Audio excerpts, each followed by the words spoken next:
नमस्कार दोस्तों, स्वागत है आपके अपने YouTube चैनल ज्ञानदीप क्लासेस में। तो आज आप सभी के लिए हम लाए हैं रेलवे समान अध्ययन को, जो सभी एग्जाम के लिए अति महत्वपूर्ण है। यह 2025 का न्यू एडिशन है, जो सभी एग्जाम के लिए अति महत्वपूर्ण है।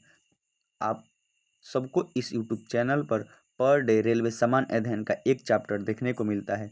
तो आज का हमारा चैप्टर होने वाला है पर्यावरण, पारिस्थितिकी और प्रदूषण। तो चलिए स्टार्ट करते हैं आज की क्लास को बिना टाइम गंवाए।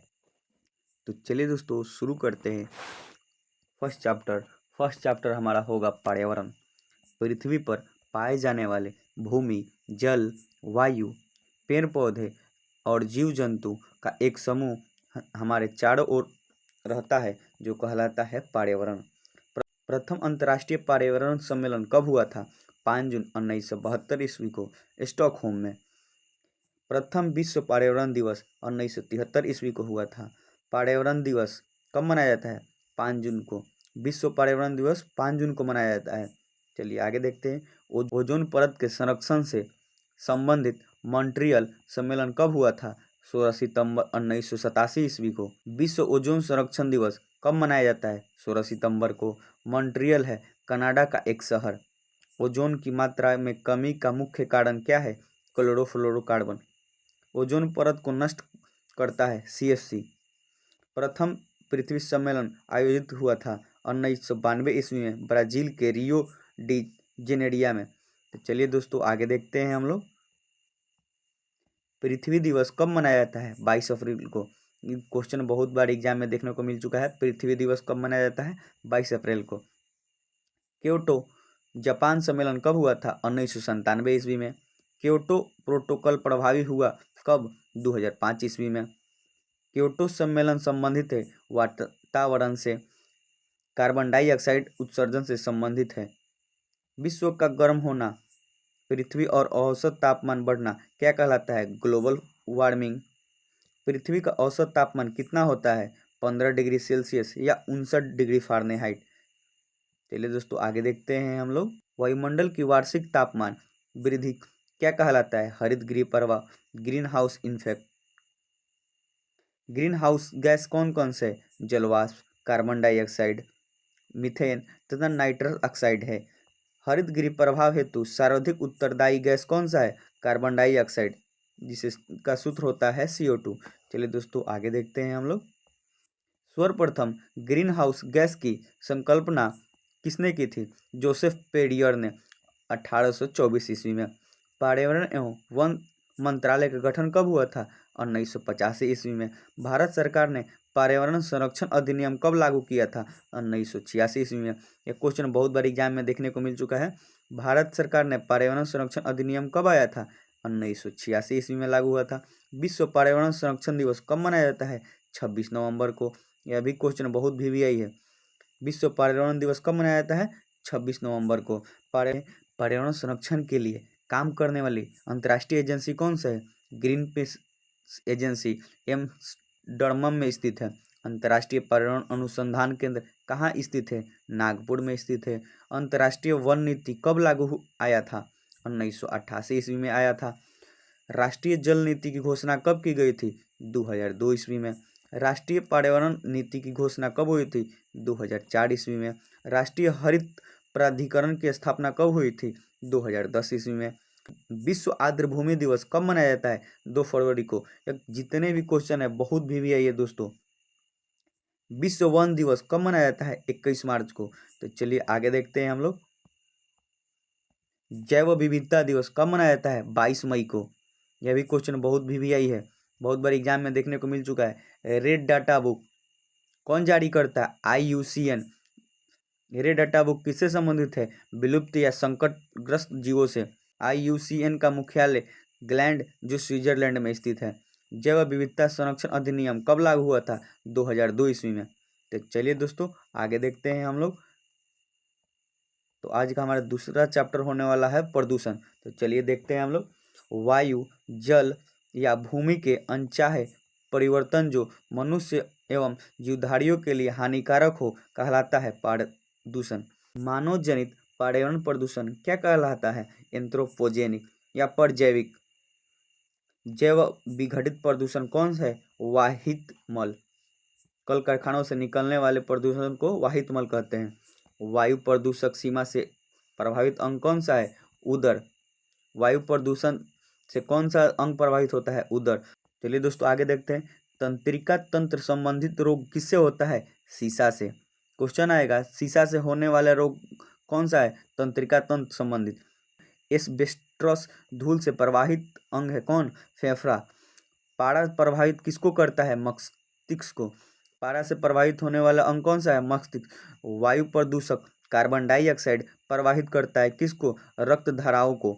भूमिगत जल को प्रदूषित करने वाला अजैविक प्रदूषक कौन सा है? आर्सेनिक। तो चलिए दोस्तों आगे देखते हैं हम लोग। जल प्रदूषण को मापने हेतु जांच की जाती है बायोमैकेनिकल ऑक्सीजन डिमांड से। जल प्रदूषण किससे मापा जाता है? बायोमैकेनिकल ऑक्सीजन डिमांड से। मनुष्य में रक्त दाब बढ़कर दिल संबंधित रोग उत्पन्न करता है। वायु प्रदूषक कैडमियम से। ब्राउन एयर शब्द का प्रयोग किया जाता है प्रकाश रासायनिक धुआंओं के लिए। क्वेश्चन आएगा ब्राउन एयर शब्द का प्रयोग किसके लिए किया जाता है? प्रकाश रासायनिक धुआं के लिए किया जाता है। चलिए दोस्तों आगे देखते हैं हम लोग। पीएम एसपीएम संबंधित है किससे? प्रदूषण से। पीएम का तात्पर्य क्या है? Particulate matter. एसपीएम का संबंध किससे है? सस्पेंड पार्टिकुलेट मैटर से। वायु प्रदूषक है carbon monoxide, sulphur dioxide, hydrogen sulphide इत्यादि हैं। 3 दिसंबर 1984 को भोपाल के यूरेनियम कार्बाइड फैक्ट्री में किस गैस का रिसाव हुआ था? मिथाइल आइसोसाइनेट MIC का रिसाव हुआ था। तो चलिए दोस्तों आगे देखते हैं। मिनी माता रोग किससे होता है? पारायुक्त जल यूज करने से। मिनी माता रोग सबसे पहले कहाँ हुआ था? जापान में हुआ था। नदियों में जल प्रदूषण की माप किससे की जाती है? जल की में घुले ऑक्सीजन की मात्रा से जांच की जाती है। क्वेश्चन आएगा नदियों की जल की प्रदूषण किससे मापी जाती है? नदी के जल में ऑक्सीजन की उपस्थिति की मात्रा के आधार पर नदी के प्रदूषण की जल की मात्रा मापी जाती है। सिगरेट के धुएं का मुख्य प्रदूषक क्या है? कार्बन मोनोऑक्साइड और बेंजीन है। केंद्रीय प्रदूषण नियंत्रण बोर्ड कहाँ स्थित है? दिल्ली में। चलिए दोस्तों आगे देखते हैं हम लोग। जल संरक्षण एवं प्रदूषण नियंत्रण अधिनियम कब बना था? 1974 में। क्वेश्चन आएगा जल संरक्षण अधिनियम कब आया? 1974 में। प्रदूषण नियंत्रण अधिनियम कब आया? 1974 ईस्वी में। वाहन से निकलने वाले धुएं में क्या पाया जाता है? कार्बन मोनोऑक्साइड और शीशा पाया जाता है। कारखानों से निकलने वाले धुएं में मुख्य रूप से क्या पाया जाता है? कार्बन डाइऑक्साइड पाया जाता है। कल कारखानों से कौन सा गैस निकलता है? Carbon dioxide.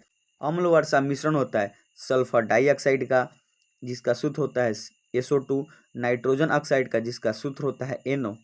अम्ल वर्षा के रूप में पृथ्वी पर गिरते हैं सल्फ्यूरिक अम्ल तथा नाइट्रिक अम्ल। DDT होता है अजैविक अपघटनीय प्रदूषक।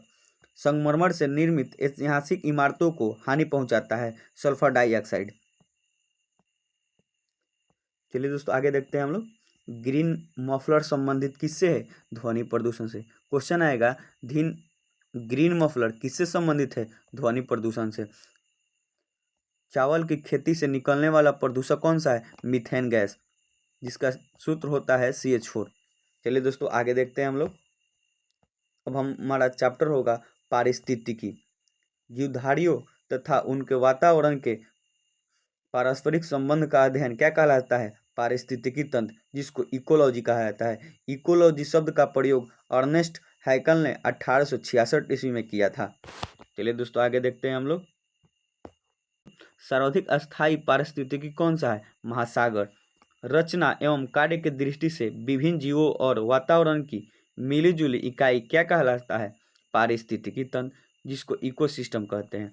पारिस्थितिकी तंत्र या पारितंत्र शब्द का सर्वप्रथम प्रयोग कब किया गया था और किसने किया था? AG ट्रांसले ने 1935 ईस्वी में किए थे। चलिए दोस्तों आगे देखते हैं हम लोग। पारितंत्र में ऊर्जा का स्रोत है सूर्य का प्रकाश। पर्यावरण की कार्यात्मक इकाई है पारितंत्र। पारिस्थितिकी तंत्र 2 घटकों का बना होता है जैविक घटक और अजैविक घटक। जैविक घटक को 3 भागों में विभक्त किया जाता है उत्पादक, उपभोक्ता और अपघटक। उत्पादक द्वारा उत्पादित खाद्य पदार्थों का उपयोग करने वाला घटक उपभोक्ता कहलाता है। चलिए दोस्तों आगे देखते हैं, उपभोक्ता किसे कहते हैं? उत्पादक द्वारा उत्पादित खाद्य पदार्थों का उपयोग करने वाला घटक उपभोक्ता कहलाता है। उपभोक्ता तीन प्रकार के होते हैं, प्राथमिक उपभोक्ता, द्वितीयक उपभोक्ता तथा तृतीयक उपभोक्ता होते हैं। वे जीव जो हरे पौधे को खाते हैं वे प्राथमिक उपभोक्ता कहलाते हैं, जैसे बकरी, गाय, भैंस। चलिए दोस्तों आगे देखते हैं हम लोग, प्राथमिक उपभोक्ता को भोजन के रूप में खाने वाले जीव क्या कहलाते हैं? द्वितीयक उपभोक्ता। इसके अंतर्गत आते हैं भेड़िया, मोर और लोमड़ी। द्वितीयक उपभोक्ता को भोजन के रूप में इस्तेमाल करने वाले जीव तृतीयक उपभोक्ता कहलाते हैं। तृतीयक उपभोक्ता के अंतर्गत बाघ, शेर और चीता आते हैं। अजैविक घटक को दो भागों में विभक्त किया गया है, कार्बनिक और अकार्बनिक अजैविक घटक। चलिए दोस्तों अब हम देखेंगे कार्बनिक अजैव घटक। कार्बनिक अजैव घटक क्या है? कार्बोहाइड्रेट, प्रोटीन और वसा को कार्बनिक अजैव घटक कहते हैं। अकार्बनिक अजैव घटक मृदा, जल, वायु और खनिज को अकार्बनिक अजैव घटक कहते हैं। अपघट्य क्या होता है? कवक और जीवाणु को अपघटक कहते हैं। सफाई कर्मचारी कहलाते हैं कौन? अपघटक। अपघटक को सफाई कर्मचारी कहते हैं। चलिए दोस्तों आगे देखते हैं हम लोग, एक जीव द्वारा दूसरे को खाए जाने पर पोषक तत्वों और ऊर्जा का रूपांतरण क्या कहलाता है? खाद्य श्रृंखला कहलाता है। खाद्य श्रृंखला बनती है उत्पादकों के द्वारा, उपभोक्ताओं के द्वारा, अपघटकों से मिलकर बनते हैं। खाद्य श्रृंखला में प्राथमिक, द्वितीयक, तृतीयक उपभोक्ता कौन है? मानव। यह क्वेश्चन बहुत भी आई है। खाद्य श्रृंखला में प्राथमिक और द्वितीयक उपभोक्ता कौन है? मानव। चलिए दोस्तों आगे देखते हैं हम लोग, किसी पारितंत्र के विभिन्न ऊर्जा सतहों की कार्यों। चलिए दोस्तों आगे देखते हैं हम लोग, किसी पारितंत्र के विभिन्न ऊर्जा स्तरों की कार्यात्मक भूमिका की तुलना करने हेतु प्रदर्शन किया जाता है ऊर्जा पिरामिड का। ऊर्जा पिरामिड सदैव होता है सीधा। क्वेश्चन आएगा ऊर्जा पिरामिड कैसा होता है? सीधा। सर्वाधिक जैव विविधता पाई जाती है उष्णकटिबंधीय वर्षावन में। पारिस्थितिक विज्ञान केंद्र कहाँ स्थित है? बेंगलुरु में। तो चलिए दोस्तों आज के लिए इतना ही, मिलते हैं नेक्स्ट वीडियो में। अगर आपको वीडियो अच्छी लगी तो चैनल को लाइक करें और सब्सक्राइब करें। धन्यवाद।